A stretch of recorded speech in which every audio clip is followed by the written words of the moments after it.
श्रियकान्ताय कल्याणनिधये निधयेतिनाम् श्रीवेङ्कटनिवासाय श्रीनिवासाय मङ्गलम् लक्ष्मी सविभ्रमालोकसुभ्रूविभ्रमचक्षुषे चक्षुषे सर्वलोकानां वेङ्कटेशाय मङ्गलम् श्रीवेङ्कटाद्रिशृङ्गाग्रमङ्गलाभरणाङ्गये मङ्गलानां निवासाय श्रीनिवासाय मङ्गलम् सर्वावयव सौन्दर्य सम्पदा सर्वचेतसां सदा सम्मोहनायास्तु वेङ्कटेशाय मङ्गलम् नित्याय निरवध्याय सत्यानन्दचिदात्मने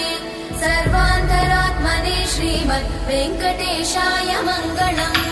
स्वतः सर्वविदे सर्वशक्तये सर्वशेषिने सुलभाय सुशीलाय वेङ्कटेशाय मङ्गलम्।